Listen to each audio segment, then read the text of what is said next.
اعوذ باللہ من الشیطان الرجیم بسم اللہ الرحمن الرحیم۔ اردو لیکچر نمبر 24، سوال نمبر 461 تا 480۔ سوال نمبر 461، بلاغت کے لیے ضروری ہے کہ اس میں باریک خیالات پیش کیے جائیں۔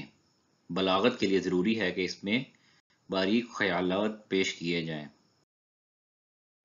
سوال نمبر 462، پت جھڑ میں خود کلامی کے مصنف کون ہیں؟ ڈاکٹر رشید امجد۔ سوال نمبر 463، پنجاب میں سب سے پہلا اردو اخبار کون سا تھا؟ کوہ نور۔ سوال نمبر 464، عظیم خیال کس کا افسانوی مجموعہ ہے؟ کرشن چندر صاحب کا افسانوی مجموعہ ہے عظیم خیال۔ سوال نمبر 465، برسر پرخاش ہونا کا کیا معنی ہے؟ دشمن ہونا۔ برسر پرخاش کا مطلب ہے دشمن ہونا۔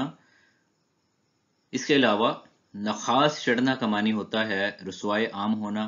دامن تر ہونا کا مطلب ہے گناہ گار ہونا۔ سبز قدم ہونا، منحوس ہونا۔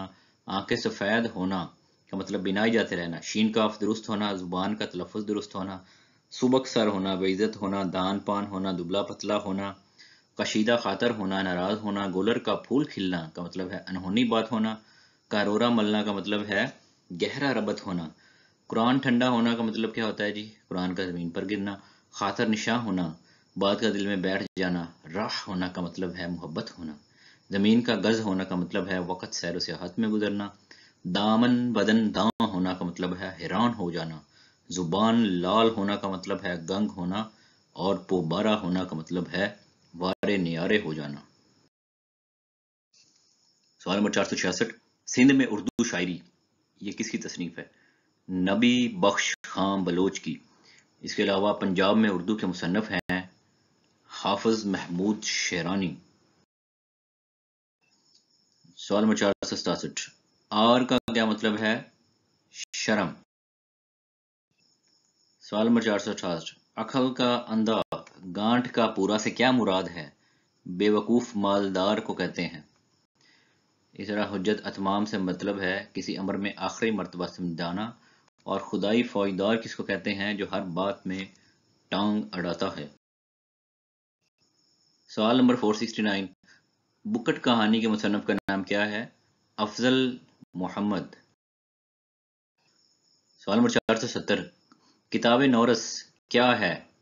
زبانوں پر مشتمل کتاب کو کتاب نورس کہتے ہیں۔ سوال نمبر 471، آثار ابو الکلام کس کی کتاب ہے؟ قاضی عبدالغفار صاحب کی کتاب ہے۔ سوال نمبر 472، جس مقصد کو حاصل کرنے کے لیے تشبیہ دی جاتی ہے اس کو کیا کہتے ہیں؟ غرض تشبیہ۔ سوال نمبر 473، لفظ اردو کا استعمال پہلی مرتبہ کہاں ہوا؟ آئین اکبری میں سب سے پہلے لفظ اردو کا استعمال ہوا۔ سوال نمبر 474، کس ہندوستانی ادیب کو ادب کا نوبل پرائز ملا؟ رابندر ناتھ ٹیگور صاحب کو 1913 میں لٹریچر کا نوبل پرائز ملا تھا، اور ان کی کتاب کا نام تھا گیتانجلی۔ سوال نمبر 475، ڈرامہ میٹھی چھری کس کی تصنیف ہے؟ آغا حشر کشمیری کی۔ آغا حشر کشمیری صاحب جو ہیں ان کو انڈین شیکسپیئر بھی کہا جاتا ہے، اور اس کے علاوہ آغا حشر کشمیری صاحب جو ہیں یہ لاہور میں مدفون ہیں۔ سوال نمبر 476، سود و ساز کیا ہے؟ شاعری کا مجموعہ۔ سوال نمبر 477، یادوں کی دنیا کس نے لکھی؟ یوسف حسن خان۔ سوال نمبر 478، شاعر انقلاب کس کو کہتے ہیں؟ جوش ملیح آبادی صاحب کو شاعر انقلاب کہتے ہیں۔ ان کی مشہور کتاب ہے یادوں کی بارات۔ سوال نمبر 479، اگر کلام یا شعر میں دو ایسے الفاظ لائے جائیں جو شکل اور تلفظ میں ایک جیسے ہوں مگر ان کے معنی مختلف ہوں تو اسے کیا کہتے ہیں؟ صنعت تجنیس کہتے ہیں اس کو۔ سوال نمبر 480، اردو کا پہلا ڈرامہ کون سا ہے؟ اندر صبا، جو کہ امانت لکھنوی صاحب نے لکھا۔ تو یہ تھا جی اردو کا لیکچر نمبر 24. ملتے ہیں لیکچر نمبر 25 میں. اپنا بہت خیال رکھیے گا. اللہ حافظ.